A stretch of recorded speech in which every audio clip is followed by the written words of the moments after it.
Bonjour à toutes et à tous. J'ai le plaisir de vous retrouver aujourd'hui pour faire un petit point sur les énergies entre le mois de janvier 2025 et cet été. Pourquoi? Déjà parce que vous êtes nombreux et nombreuses à me dire en séance, depuis le mois de janvier, ça bouge, etc. Donc ça montre bien qu'on a tous un bon feeling avec ce qu'il y a dans les ondes. Et des fois, c'est intéressant non pas de dire tout le temps, ah, il y a un grand changement qui se prépare, parce que c'est un peu la prophétie qu'on entend tous les mois. Finalement, tout est en transformation permanente, vu que tout est impermanent. Mais disons que dans certaines périodes, il y a des alignements, il y a des énergies en présence, y compris au niveau du cosmos ou au niveau astrologique, qui favorisent certaines transformations. Et donc, être renseigné là-dessus, ça permet d'aborder ces périodes de la manière la plus constructive possible. Et ça permet aussi de mieux comprendre pourquoi il y a certaines choses qui bougent, pourquoi il y a certains dossiers qu'on pensait avoir fermés qui reviennent à la surface dans notre conscience. Il faut comprendre qu'on est avant tout une immense intelligence et une immense conscience et que les choses se révèlent à nous au bon moment, c'est-à-dire au moment où il y a les ressources et toutes les conditions en présence pour pouvoir en faire quelque chose et notamment le transmuter. Et donc ce qui se passe actuellement, c'est que depuis le 20 janvier particulièrement, il y a un accroissement de l'énergie spirituelle qui est en présence. Une des causes, c'est pas la seule, mais une des causes, c'est que les tempêtes solaires, les éruptions solaires sont accrues. Et en fait, ça vient faire descendre pour nous, en tant que pont entre le divin et la matière, beaucoup plus d'énergie. Donc il faut se dire que ça bouge plus, c'est plus mouvementé, mais il y a aussi beaucoup plus d'énergie en présence pour nous aider à en faire quelque chose si on arrive à le faire consciemment, si on arrive en tant qu'être spirituel à poser une demande et une intention d'alignement et de laisser partir les choses qui se révèlent à la conscience qui peut-être n'ont plus rien à faire là. Donc ça, c'est la première chose. Il y a aussi une petite information qui est intéressante, c'est que le 22 février, il y a un alignement cosmique, c'est-à-dire un alignement entre 7 planètes. Donc c'est aussi autour de cette période qu'il est propice de faire un travail approfondi. L'idée, c'est de pas forcément prendre rendez-vous dans son agenda, mais de suivre son feeling. Hein, c'est vraiment cette idée-là. C'est pas se dire telle date, il faut absolument que je fasse ça. C'est plus continuer à vivre, mais continuer à vivre d'une manière présente, consciente, sentir ce qui nous traverse, sentir comment notre interaction avec le monde nous renseigne sur ce vers quoi on va, ce qui bouge, qu'est-ce qui frotte et qui nous indique comment on peut grandir dans notre conscience. C'est vraiment ça. Et probablement qu'autour du 22 février, il y aura quelque chose qui sera en cours, que vous y fassiez attention ou non. Mais l'idée, c'est de le savoir. Pourquoi? Parce qu'en fait, cette présence très puissante des énergies spirituelles, elle va durer longtemps. C'est-à-dire que entre maintenant et à peu près mi-juin, ça va rester soutenu et ça va pas redescendre et ça va peut-être même s'accentuer. Donc il faut pas prendre peur en se disant ça va être de plus en plus dur. Non, c'est se dire on va avoir beaucoup plus d'opportunités, de clarté d'esprit, de solutions rapides, de transformations rapides pour se libérer de choses anciennes sur lesquelles on est revenu 100 fois. C'est vraiment un truc ultra positif que moi, dans le petit laps de temps entre janvier et février, j'ai déjà vécu d'une manière qui est incroyable, alors que ça fait au moins 12 ans que certains sujets étaient là. Et les transformations, quand on est prêt, quand on se donne les moyens, quand on n'a pas peur de changer et de laisser mourir une ancienne identité, c'est des changements extrêmement rapides qui peuvent se faire en une nuit pour certains. Donc il y a vraiment cet aspect-là qu'il est important de prendre en compte. Et donc ce que je vous conseille, par exemple, entre janvier et juin, c'est non pas d'être tout le temps dans une dynamique de travailler sur soi, de s'améliorer comme si c'était tout le temps insuffisant. Moi, ce que je vous conseille, c'est plutôt de poser des actes, des habitudes, des petits temps dans vos journées où vous approfondissez votre capacité de pleine présence, de conscience, de pleine présence à cet instant, à votre corps, à votre respiration. Parce que plus vous approfondissez ça, plus les informations dont vous avez besoin pour évoluer, pour guérir le corps, pour trouver des solutions, pour accepter les choses comme elles viennent aussi, plus tout cet espace d'information est disponible et est lisible pour vous facilement. Ça vous rend aussi autonome dans votre développement intérieur.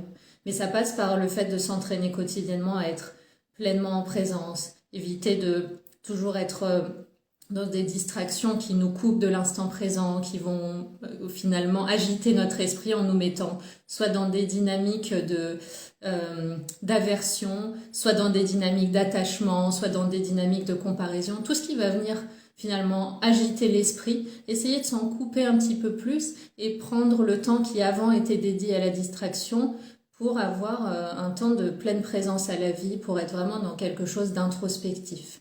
Et donc, comme je vous disais, on aura du répit par rapport à ça qu'à partir de l'été. Et pourquoi il y a tout ça?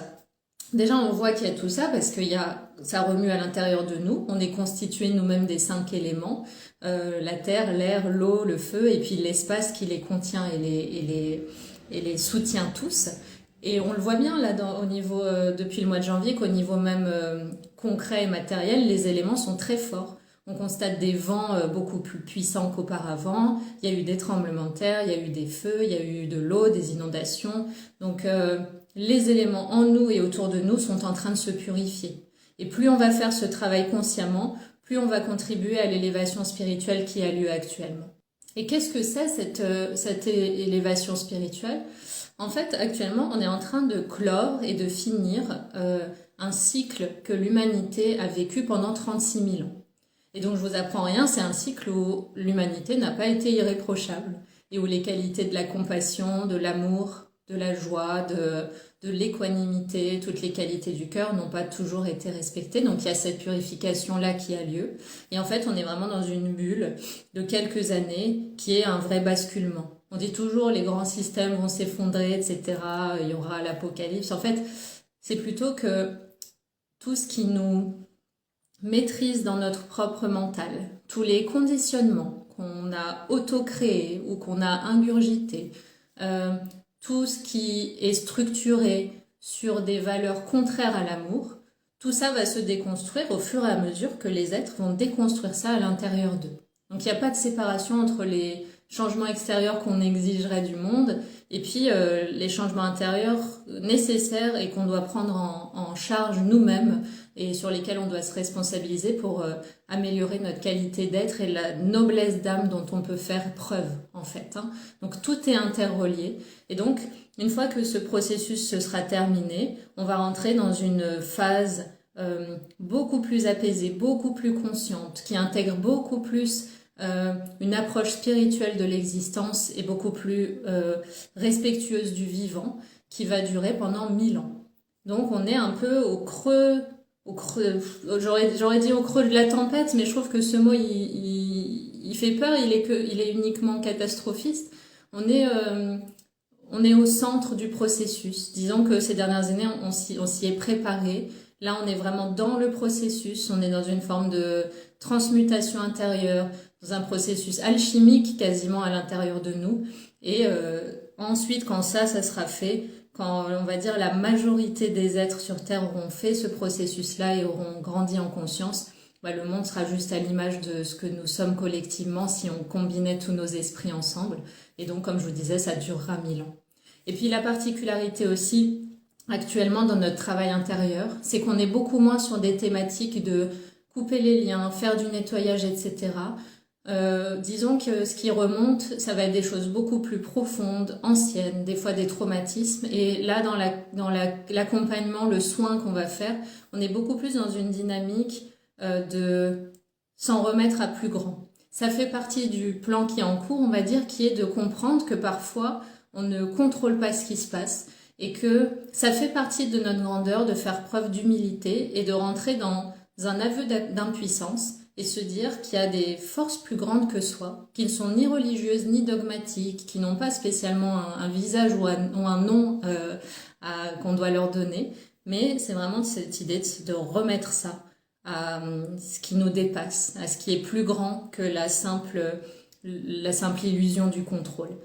Et donc, il y a vraiment cette dynamique en ce moment et vous pouvez vraiment prendre ça en compte s'il y a quelque chose qui se passe. L'idée, là, c'est plus de se couper, de se nettoyer, presque de se faire violence des fois. C'est d'être plutôt dans une acceptation de contempler que cette chose a lieu, de contempler que cette chose est ressentie et de s'en remettre à plus grand. Soit intérieurement, parce que vous avez ce processus facilement disponible dans votre hygiène intérieure déjà actuellement, soit dans le cadre de soins, d'accompagnement. Ne pas hésiter à se rassembler autour de thématiques spirituelles, c'est un très bon moment pour ça, de créer des égrégores spirituels et des moments collectifs autour de la lumière, autour de l'intention collective et commune de grandir en amour, de modifier ce que nous sommes profondément. Tout ça, c'est vraiment propice actuellement.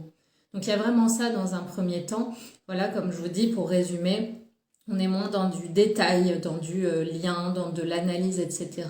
On le fait toujours un petit peu pour, on va dire, démarrer les séances, trouver une base au travail qu'on fait. Mais après, il s'agit d'être dans quelque chose de beaucoup plus global. C'est-à-dire remettre toutes ces mémoires à la source pour que ça soit pris en charge. Remettre toute l'identité qu'on s'est construite suite à des événements, des traumatismes, des problématiques particulières, vraiment prendre cette identité dans sa globalité et la laisser partir pour se reprogrammer sur une page blanche. Donc c'est vraiment beaucoup plus une approche globale. On prend l'ensemble du bagage. On cherche pas à comprendre ficelle par ficelle. On prend la pelote en entier et on l'enlève. Donc c'est vraiment effectivement plus, comme je vous disais tout à l'heure, plus radical, des gros dossiers, des choses comme ça. Mais comme l'énergie spirituelle en présence est plus puissante, et ben on a la capacité et la possibilité de laisser partir des gros morceaux en une fois, plutôt qu'aller dans le détail, ficelle par ficelle, et avoir un sentiment que de jamais arriver au bout du dossier. Donc c'est les deux en même temps, c'est-à-dire ok, ça demande d'être bien aligné, bien solide, bien droit, de savoir que c'est en cours, d'accueillir ce qui vient comme étant une information concrète qui arrive au bon moment et au moment où on a les capacités intérieures d'y faire face, qu'on soit accompagné ou non, et d'utiliser, d'avoir conscience qu'il y a cette intelligence vibratoire, cette conscience globale qui est présente, qui n'est pas différente de nous, avec laquelle on a toujours été en union et qui a la capacité de transmuter ça à partir du moment où nous, on entre en alignement et on prend la décision intérieure et on pose une intention claire d'évoluer.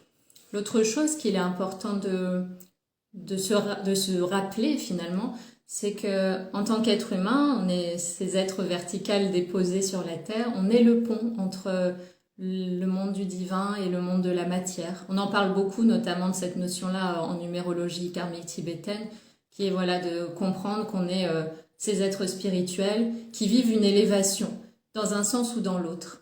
Pour faire bref, il y a cette élévation de la terre vers le ciel où finalement on peut avoir très fortement conscience et être très à l'aise dans la sphère de la matière et de tout ce qui est impermanent.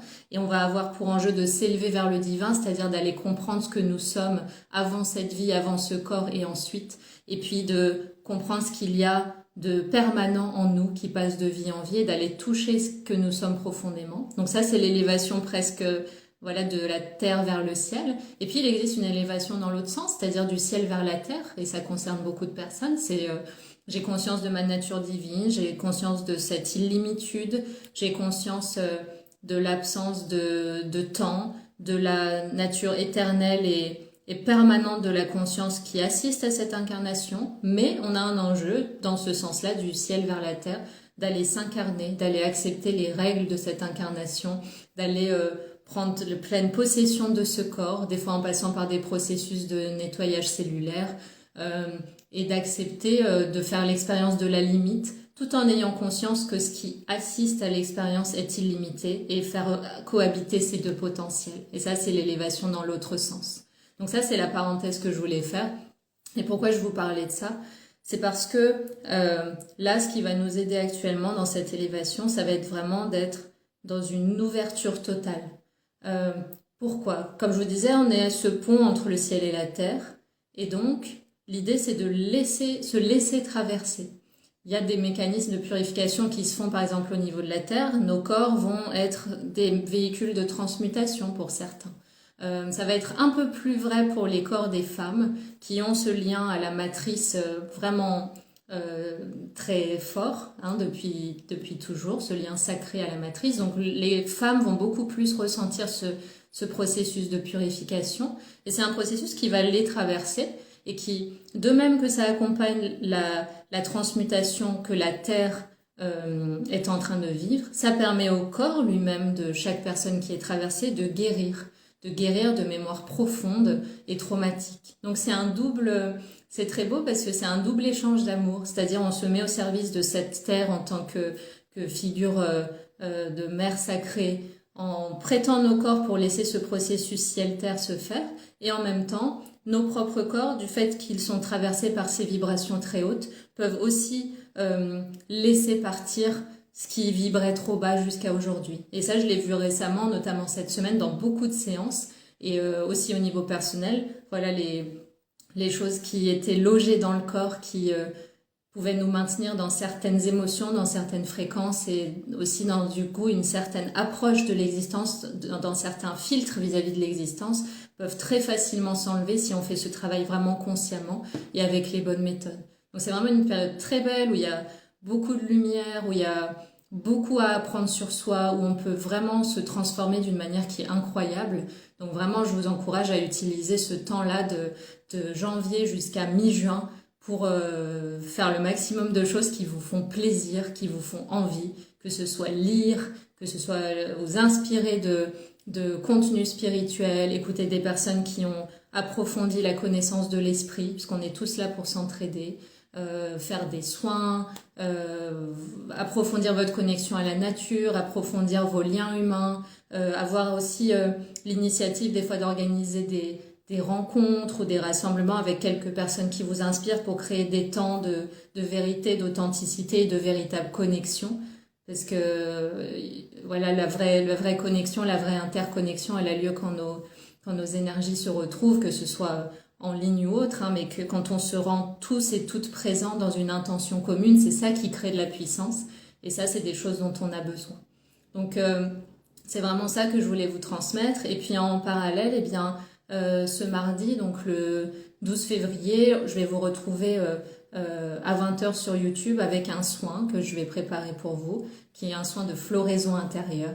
Donc ce sera un soin vraiment facilement accessible à n'importe qui, où on va faire un travail vraiment basé sur l'image du jardin sacré, du jardin intérieur, avec pour but d'aller regarder ce qui s'y trouve, d'aller déraciner ce qui n'y est plus nécessaire, d'aller semer des nouvelles graines. Donc ce sera très doux et ça sera accessible à n'importe quelle personne, hein, que vous soyez expérimenté dans le travail intérieur ou que au contraire vous soyez un petit peu débutant ou débutante dans la conscience de votre énergie, la conscience de votre âme. Même si c'est quelque chose de nouveau, ce sera des choses simples qui seront adaptées à votre sensibilité. Donc n'hésitez pas juste à vous connecter sur la chaîne YouTube à 20h et vous trouverez directement sur ma chaîne la vidéo pour faire le soin en lien avec la pleine lune du 12 février qu'on appelle aussi la pleine lune de neige. Donc voilà, j'ai hâte de vous retrouver pour ça. Et puis ce que je voudrais vous dire pour finir tout ça, c'est que ces derniers mois, je dirais plutôt avant l'année 2025, on a été dans des énergies des fois un petit peu brusques, en tout cas moi c'est ce que j'ai pu sentir, qui nous ont poussé des fois à manquer d'indulgence et de patience pour comprendre ce qu'on ressentait. Et on a pu des fois se mettre vraiment dans le combat vis-à-vis de ce qui arrivait. Et là, la dynamique de 2025, elle est différente. D'autant plus qu'on est dans une année qui vibre en neuf, on est dans l'année des fins de cycle. Et pour faire une fin de cycle correctement, on a besoin d'avoir l'ouverture d'esprit qui nous permet de tirer les leçons, de regarder qu'est-ce qui a bien été négocié, qu'est-ce que j'ai mal négocié intérieurement, quelles leçons je peux tirer pour garder ce qu'il y a de bon, garder les points de vigilance dont j'ai besoin afin de commencer l'année 1, donc 2026 au niveau collectif, hein, pas individuel mais collectif, pour recommencer le prochain cycle collectif d'une manière qui est saine. Donc c'est vraiment important cette année d'être dans l'écoute, la douceur, la pleine présence, de ne pas s'effrayer par rapport aux choses qui émergent, mais de se dire, si ça émerge, c'est que la conscience que je suis, au-delà de mon mental et de l'humain en moi qui a tendance à s'agiter, la conscience que je suis, elle sait ce qu'elle fait, et je m'en remets à elle, je lui fais confiance. Et ça vous met dans une droiture et un alignement qui vous permettent de vraiment aborder n'importe quel sujet d'une manière constructive qui vous amène des véritables transformations, des véritables prises de conscience. Et comme je vous dis souvent, il y a uniquement les changements profonds au niveau de l'esprit qui permettent d'avoir des changements au niveau de la vie elle-même et de la vie dans cette vie pour la suite et dans les autres vies, c'est-à-dire par l'amélioration de nos états d'esprit et en arrivant à trouver un état petit à petit de plus en plus libre des états d'esprit négatifs. C'est la seule chose qui permet de faire évoluer ce qu'il y a de permanent ou d'impermanent, c'est de regarder vers l'intérieur. Donc c'est très important de ne pas perdre notre temps là de janvier à juin, mais aussi à l'échelle de la vie dans sa totalité, de ne pas perdre notre temps à essayer de combattre l'extérieur, de vouloir changer les autres, de vouloir dire à l'autre ce qu'il devrait faire, comment il devrait négocier son propre chemin, mais de nous occuper de nous-mêmes. Et s'occuper de soi-même, ça permet de s'améliorer dans la qualité d'être qu'on propose, qu'on se propose à soi-même, qu'on propose aux autres, et de faire juste notre part d'être une présence aimante, d'être une présence qui, en tout cas, juste en étant là, améliore la qualité vibratoire de l'espace où vous êtes et des espaces que vous traversez. C'est la seule chose que vous puissiez offrir. Donc, face à n'importe quelle situation, même s'il y a de l'agitation mentale, de l'agitation émotionnelle, ça peut se gérer, ça peut se traiter, etc. Avoir vraiment cette qualité de conscience qui vous permet de vous dire, ok, il y a ça qui traverse, ça s'agite, mais en dessous de ça, ce qui observe l'agitation, c'est ma conscience. Et ma conscience, je sais qu'elle est en train de faire mûrir quelque chose. Et je vais avoir la sagesse de me dire, est-ce que là, face à cette situation, j'ai le pouvoir de changer quelque chose?